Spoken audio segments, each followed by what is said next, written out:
Well, here we go. These are the first chapters in Biology 60. We're going to cover what science is, just using a little bit of the chapter 1 material, and then we'll go on and talk about chemistry as it relates to biology, or actually, we're just going to talk about chemistry. So don't get me wrong, this is a biology course, and we're going to learn about those two things this week. These videos will be broken up into 2 videos that span the chapter 1-2 material. So in order to get started, we're going to have a chance to talk to each other a little bit. And most people have already told me certainly about why they're studying biology, but we're going to do a little breakout room if you're tuning into class. And really the questions that I want you to answer and share your answers with each other is why you're studying biology if you haven't already shared that with the people you end up with in the room. What science have you taken before? Because some of us have some varying degrees of science in our past. And what excites or scares you about taking biology? And so we'll take a little bit of time to cover those questions off the top, and I'll put them in the chat.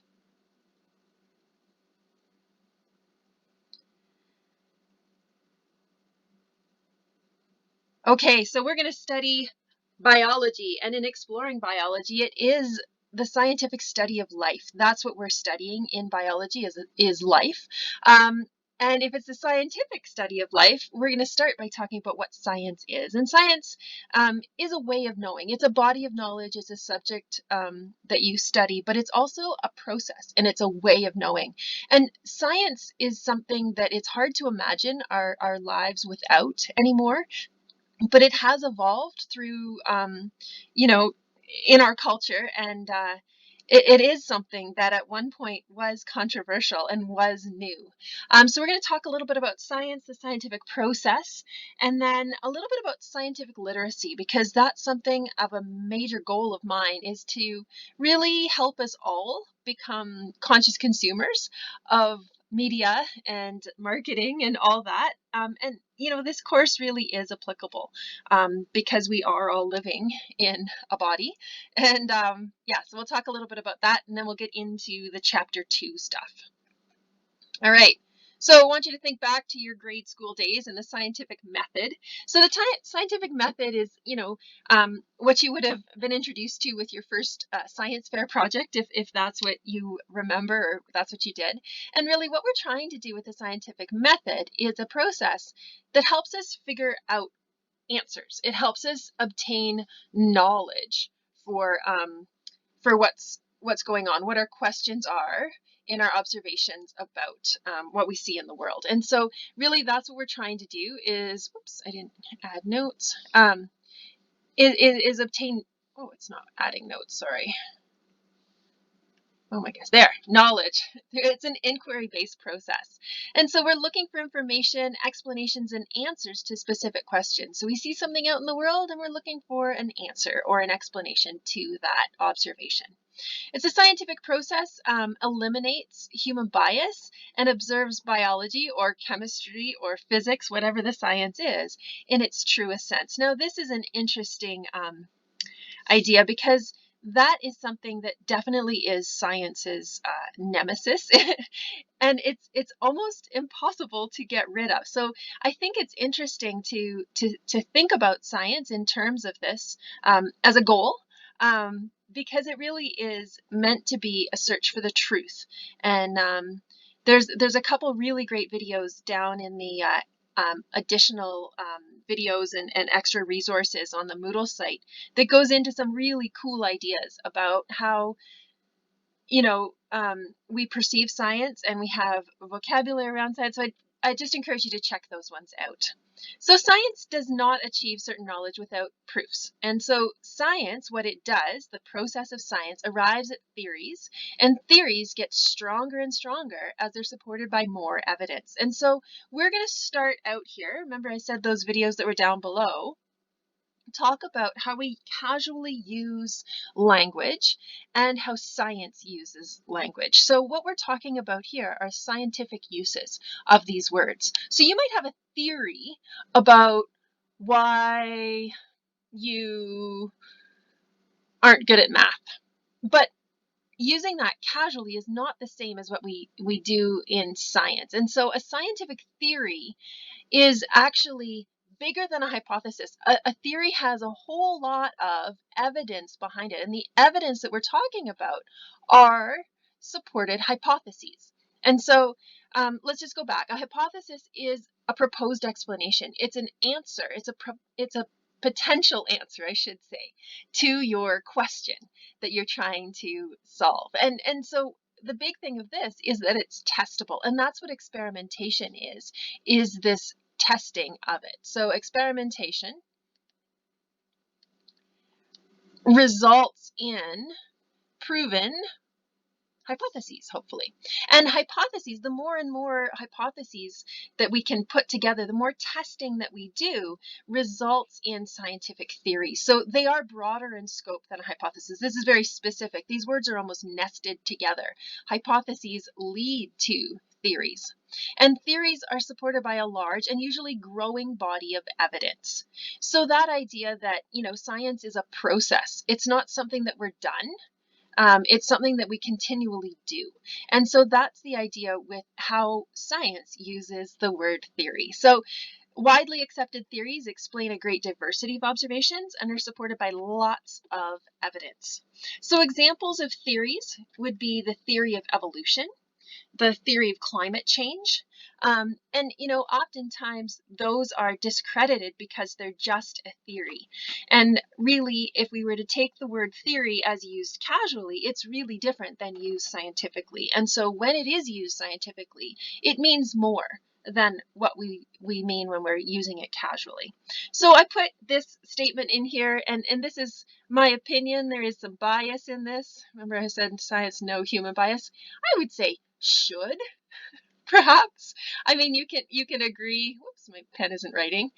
You can agree or disagree, but I really think that there's a lot to be gained by having some scientific literacy, as we are humans in the world, and if we do get a chance to create policy or shape policy or even just make decisions in our own personal lives, I think having a scientifically literate mind can actually really lead to some positive things for you. So I'm going to give us another chance to discuss a little bit here. So first question, if you want to respond to this, how would you respond to someone who discredited theory discredited evolution because it was just a theory?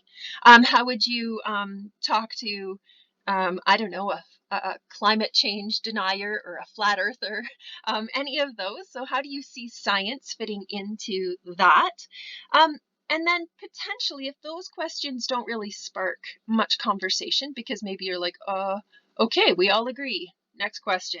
Maybe what use would you have for scientific literacy? So how could you see scientific literacy being an advantage in your lives? And so, you might talk about scientific literacy in terms of vaccines. Certainly contentious or at least interesting with COVID, right? As an example. What about just your general human health? Right? How do you see scientific literacy impacting the way that you think about your own health or the health of your loved ones? So we'll do a little breakout room and you can touch on any of those topics. And then we'll come back and get into the scientific process.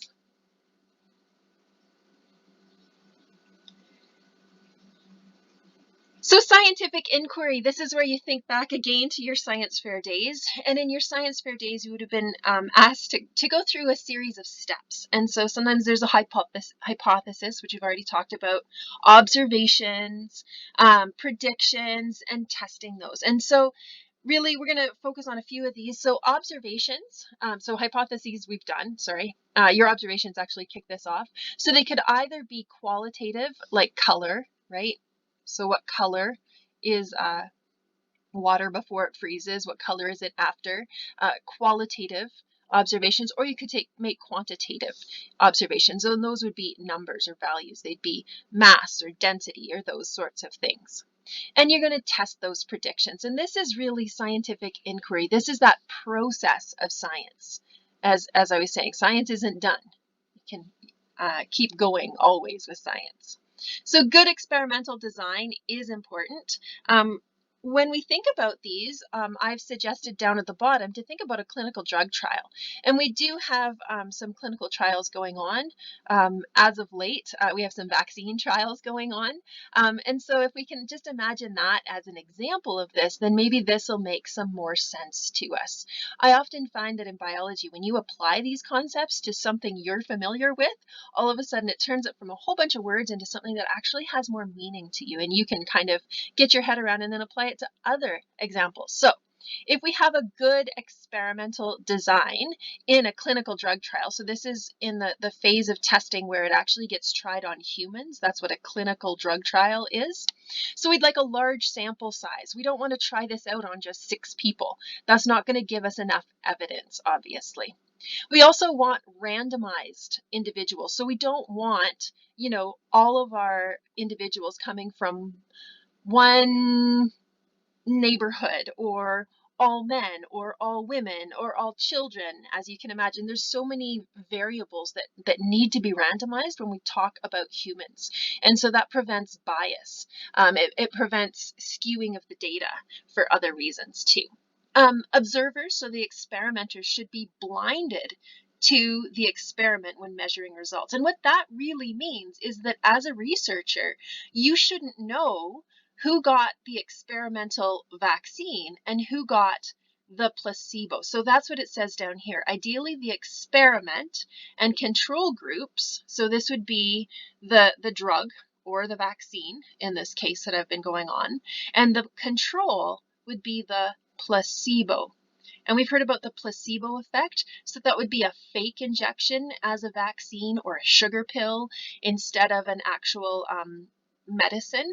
And so we have these control groups, and they should only differ by one factor, which is getting the drug or not getting the drug. And that's what we're testing in this. And so hopefully that helps as we apply these concepts to a specific example. So if we carry on with this, your textbook does another specific example. And down the line here, the idea is for you to think of an experiment that you could, analyze with this kind of these concepts in mind. And specifically, we're going to focus on this placebo or this control group, because in science, it's really important to have something to compare to. Otherwise, you can't make meaningful conclusions. And so that's what the purpose of a control group is to compare to. It's so that we can come to meaningful conclusions. So this is our observation. Our observation is that our plants look sickly. They're sad looking. And so we make a hypothesis that, if we put one closer to the window, it's going to get more light, and that'll fix the problem. So we do that, and this is what we get. Now, this is our experimental group. We need a control so that we can compare to see if it really did make a difference. So this is our control. It's unmanipulated. It's not changed. And now when we have these two individuals, now we can make those comparisons. And this is what would lead us to say, we think our hypothesis was right because the plant's healthier now, or certainly greener if that's healthier for this plant. So there could be another hypothesis. And this is, okay, it's not getting enough fertilizer. I think this picture's ridiculous because I'm not sure what fertilizer you just spray on your house plants, but whatever. This is another experimental group. This time, again, differing by one factor. And if we compare down here, there's no difference at all. And so in this, that would make this hypothesis not supported. And so we're going to have to reject that hypothesis with this. So on this slide, it says, what experiment can you think of? Was there a control? Maybe think back to your grade school days and your science fair. Have you ever, heard in the news of science done badly? So sometimes you hear of discredited or discredited peer-reviewed periodicals or journals that come out, scientific journals. Sometimes, there is bias. And so really in this, we're going to talk about experiments that you can think of from the news or from your past. And is there a control? If that doesn't spark your conversation, I always think of back a couple years ago when Canada legalized marijuana. I remember reading a headline that stated in big bold letters and shockingly that Canada was was conducting an uncontrolled experiment on the people of Canada by legalizing marijuana. And so it said uncontrolled. Well, again, going back to this common speak and scientific speak, commonly, if something's uncontrolled, that sounds dangerous and wild and unrestrained. But uncontrolled in science just mean there was no control group. So we had the experiment of legalizing marijuana and hoping that this was something that was good for the people of Canada. But there was no Canada. There weren't two Canadas. There wasn't a Canada that didn't legalize marijuana on that day. And so there was no control group. And that's what was meant by the headline, is that it was an uncontrolled experiment. Not that it was wild and crazy, but that there wasn't a second Canada. And so we'll give you just a minute to talk about either that or other experiments you can think of, or science done badly, or your science fair project, and we'll do a little chat on that. So a few more things from the scientific process and this idea of, supporting or not. The hypotheses gain credibility through multiple testings. And so if you get results, say with your houseplants, you should be able to get those same results when you do the same things. And so they should be recreatable tests. And so you should be able to retest hypotheses and get the same results. The other thing down here gets awkward in the vocabulary and the grammar. So you cannot prove a hypothesis because you can't exhaust all alternative hypotheses. And I was trying to be careful in my explanations here by saying it supported the hypothesis, and I tried to not say prove, but maybe you can rewind it and maybe I misspoke on that.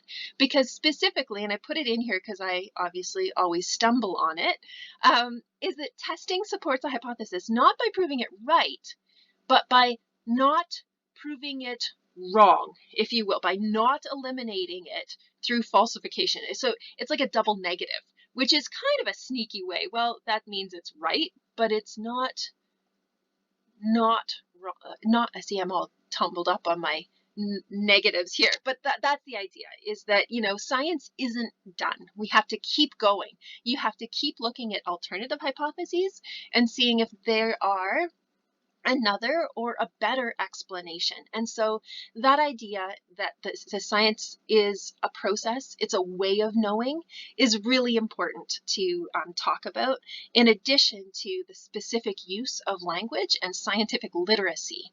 And that's really all we're talking about with chapter 1. Okay, so now, because you all signed up for a biology course, we're going to talk about chemistry. And one of the pre-reading questions that you were asked to answer, and I'm going to get to read your answers, but we're going to share with each other a little bit why you think we're studying chemistry in a biology course, and really to get you off on the right foot. And we're going to break into breakout rooms, so maybe you can just commiserate with each other and be frustrated or confused or scared. But really why we are is that we're talking about biology with this idea of hierarchy. And so we're going to start by zooming all the way in, if you imagine, all the way in past the cellular level, even down into like what makes up cells. And so we're at the basis of it. We're at molecules, so biological molecules, and atoms and elements. So we're going way back to the basics in chemistry in order to then build up into eventually a living organism. So I kind of given your answer, but we're going to break out for a minute here, or a couple minutes, sorry, to just discuss this concept of why chemistry in biology.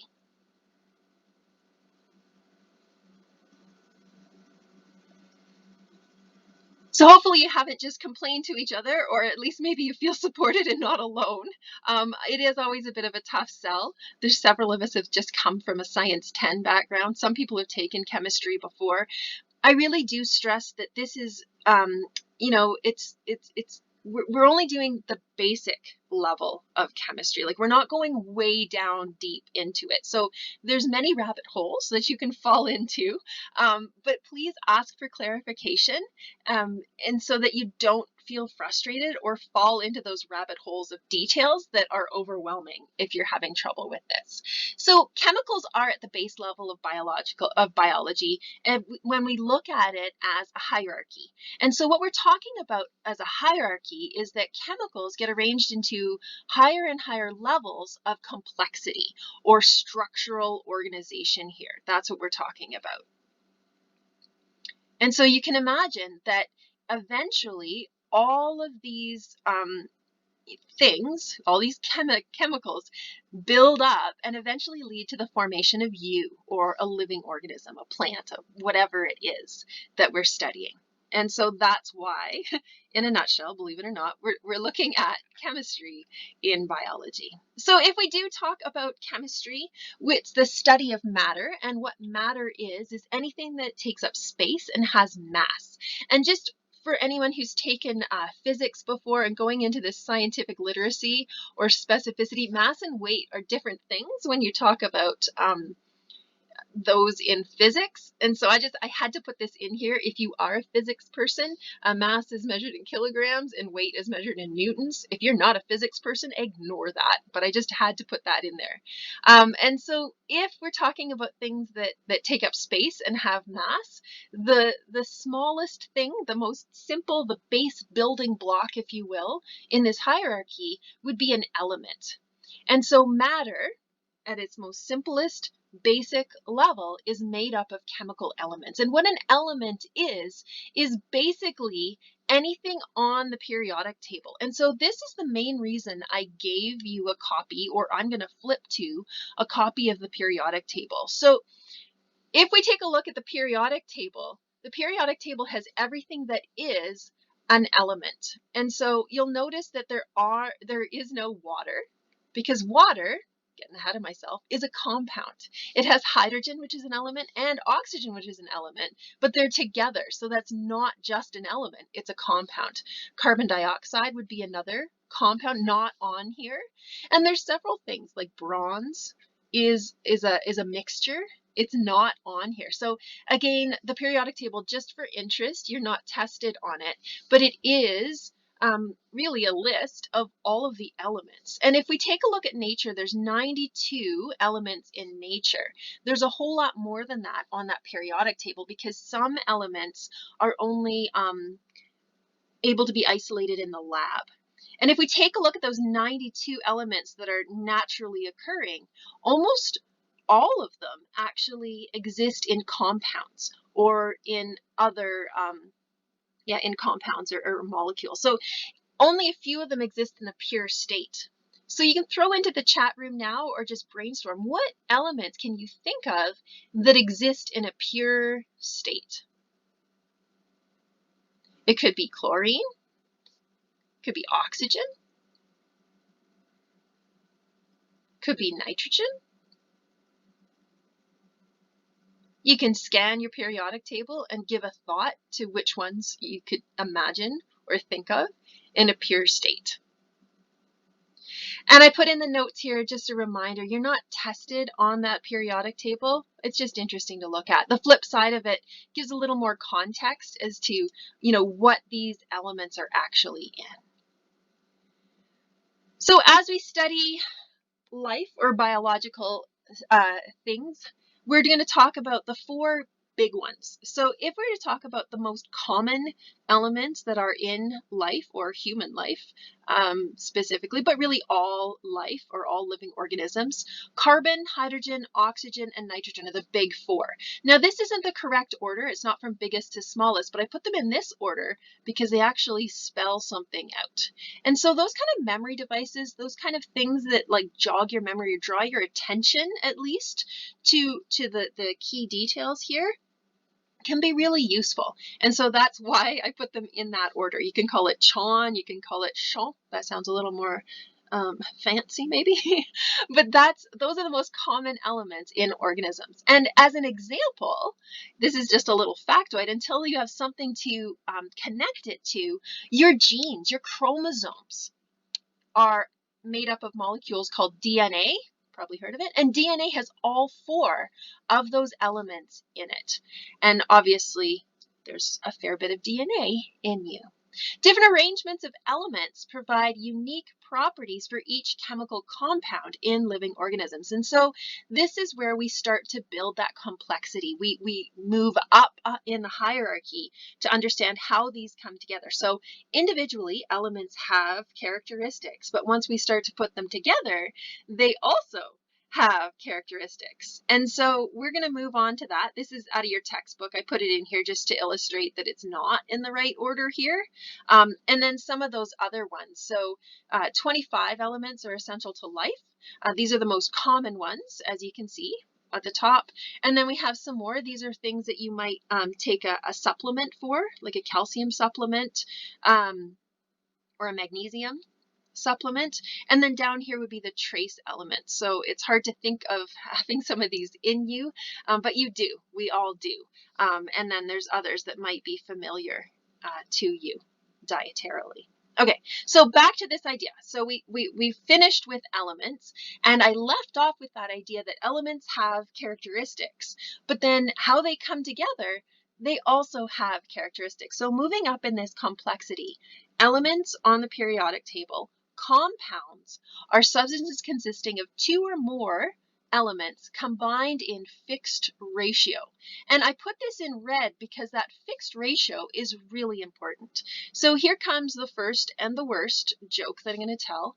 Not only do I have bad jokes, I'm really bad at telling jokes. And so hopefully it's not too painful, but hopefully it sticks. They usually have a point to them, which is probably what makes them bad. Okay, so here it goes.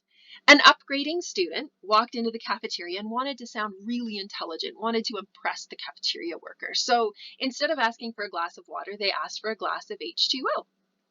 And the cafeteria worker rolled their eyes and was like, oh, great, another scientist, but gave them the water. Okay. Another upgrading student came in after that first upgrading student and saw that the cafeteria worker looked pretty impressed and wanted to sound pretty fancy too. So the second upgrading student asked for a glass of H2O2. The cafeteria worker gave a funny look, but gave that second upgrading student a glass. The upgrading student drank it and spat it out. And so this is the joke. Okay, that's it. You're not laughing, which is fine. The joke here is that H2O is water, as we know, right? So 2 hydrogen atoms and 1 oxygen atom together in a compound. And that is the fixed ratio. H2O2, and I know it was grammar, the second one wanted one also, but literally said 2. So 2 hydrogens and 2 oxygens is hydrogen peroxide, which obviously has a different set of properties and characteristics than water does. And so that idea that, these different characteristics are due to the fixed ratio, that identity of what these are chemically. There's many compounds that have only 2 elements in them, and one of the classic examples is table salt or sodium chloride. And going back to this idea of characteristics and chemical characteristics, sodium looks like this. So it's a soft metallic substance, and if you throw it in water, it explodes. Chlorine is a gas that is poisonous. But if you put these 2 together, you get NaCl, which you're happy to sprinkle over your eggs or your tomatoes or your popcorn, whatever, right? Obviously different characteristics. And it all has to do with their chemical structure, which is, why we're starting with these. Okay, so to understand those chemical characteristics, we're going to go back to atomic structure. So we started out with elements and said, okay, elements have characteristics and compounds exist, but how elements have characteristics and how compounds come together, we really have to understand atomic structure. So taking a small step back and talking about an atom. So we can have an atom of an element. It's the smallest unit of matter that still has the properties of that element. So if I had a block of sodium and threw it in water, it would explode. If this is impossible. If I had an atom of sodium and threw it in water, it would also explode, right? The same characteristics, but it's the smallest bit that we can divide these things down to. So atoms are made of over 100 subatomic particles. And just to save ourselves, we're only going to talk about 3 in this. So these are aptly named. We have protons, which are positively charged, and we have neutrons, which have no charge, and then we have the electrons. So the electrons, someone once suggested, should be called negatrons because they have a negative charge. So they are not called negatrons. But this is my joke because they have a negative charge. The other thing is that protons and neutrons are heavy, and they are both in the nucleus of an atom. So in the nucleus, we have protons and neutrons, and then we have electrons that are really light and fluffy and negatively charged floating around that nucleus. That is the worst diagram of an atom ever. So moving on. Restating what we were talking about here. We have neutrons and protons in the nucleus, like I just said, and we've got those positive protons and negative electrons, and that positive and negative attraction is what keeps the integrity of an atom in the simplest sense. Like I said, there's over 100 subatomic particles. We're talking about 3, so this is our simplest sense for atomic structure. We're going to start with protons. So protons in the nucleus, the number of protons in an atom never changes. The number of protons tells you what kind of an atom that atom is. It gives its atomic number. It gives the identity of an atom. So the example here, and I'm going to switch to the periodic table, is that carbon has 6 protons in it. Well, its atomic number 6. It's in the 6th spot on the periodic table. So that means it has 6 protons in its nucleus. And that's true for any of these. So sodium has 11 protons in its nucleus. Oxygen has 8 protons in its nucleus. And that never changes. In chemical reactions, everything, nothing can change the number of protons. It tells you what that kind of atom that atom is.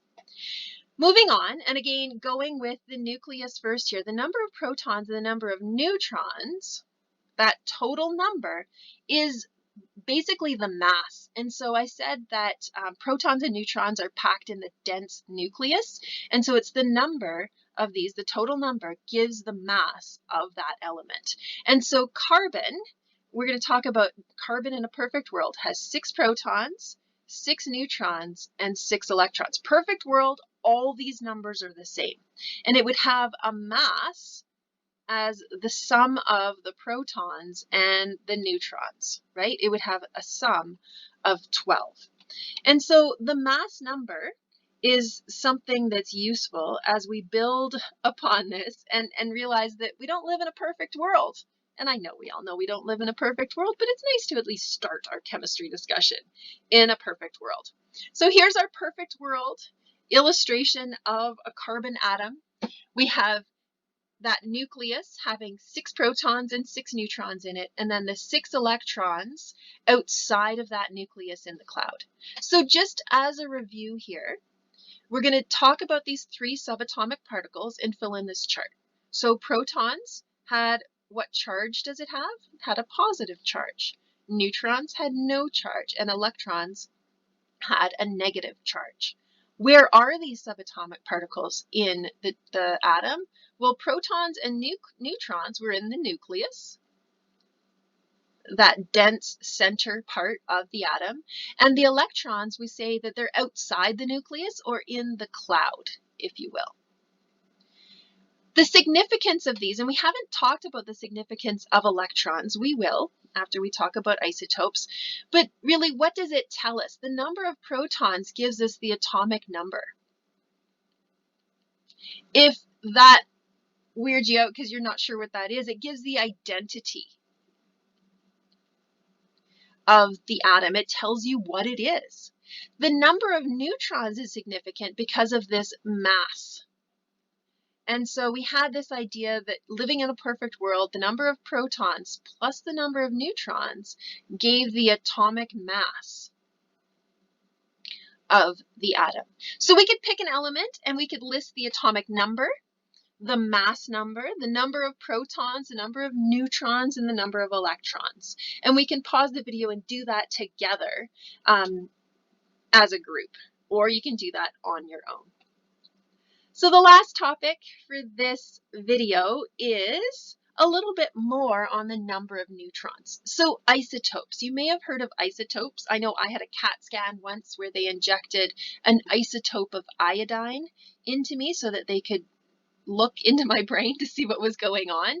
So isotopes, what we're talking about here is the non-perfect worlds. And so I said in a perfect world, the number of protons, the number of neutrons, the number of electrons are all the same. Well, in a perfect world, they're not always the same. So I said nothing changes the number of protons, but sometimes the number of neutrons can change. And so that's what we're talking about. So variations in atoms are isotopes. They have the same number of protons, but a different number of neutrons. So they have a different mass number because of this number of neutrons. So isotopes naturally occur. They're not something man-made and dangerous. Some are stable, which means they're totally there and don't do any, and some are unstable. So unstable would be radioactive because they're emitting energy. And so unstable, we're going to talk about how they could be useful or how they could be harmful coming up. So just as an example, and I've said how, there's a lot of mumbo jumbo until you see a specific example. Carbon can exist in different isotopes. And so we could have regular carbon, perfect world, which we've already seen a picture of. We could have these isotopes of carbon. So again, you'll notice it's the number of neutrons that are changing. And carbon-13 is called carbon-13 because that's the mass of that atom. It has an extra neutron, is why it's 13. Nothing's going to change this number 6. It's always the same. Carbon-14, again, it's up by 2 in the number of neutrons. So that's what we're talking about with isotopes. So isotopes and radioactive isotopes do sound scary. I believe it. But they can be useful in the world of science and in medicine. So the idea with isotopes is that your cells can't tell if something is an isotope. It can't tell if it's the perfect world version of the atom or an isotope. And so what happens is that your cells will pick up these isotopes, these radioactive, or so these isotopes that are in compounds, and those compounds would be radioactive. And so they act as tracers. So as your cells pick up these radioactive things, instruments can detect these and monitor the different metabolisms going on in your cell. So this is at the very base level, what's happening when you're getting a CAT scan. You're having a tracer and that radioactive iodine that I was saying I got injected in me. And if anybody ever has that, it's an odd sensation when it gets injected into you. It makes you feel like you've peed yourself, which is strange. I have no idea why. So they act as tracers in diagnostic imaging. And so that's what we're talking about with how isotopes can be useful. So that would be a brain scan, basically, of someone with Alzheimer's, how things light up differently. In addition to the benefits, it's certainly great that they don't have to do experiment or exploratory surgery on us. There's so many ways we can look into the body without that sort of invasive level of investigation. There are also dangers, and that's why when you think of isotopes, you think of scary things. When you think of radioactive things, you think they're scary or dangerous. The reason that radioactive substances are dangerous is because I said they're emitting energy. And this energy is a disruptor when it comes to chemical bonds. We're going to talk about chemical bonds in the next video, but those chemical bonds are really essential. So if you have exposure to radioactive substances, that energy can cause abnormal bonds to form in biological compounds. And if we think about DNA as a biological compound, if you disrupt the bonding in that DNA, those can lead to mutations. They can lead to cancer in you or birth defects in your offspring. And so that's really, in a nutshell, why radioactive substances are dangerous.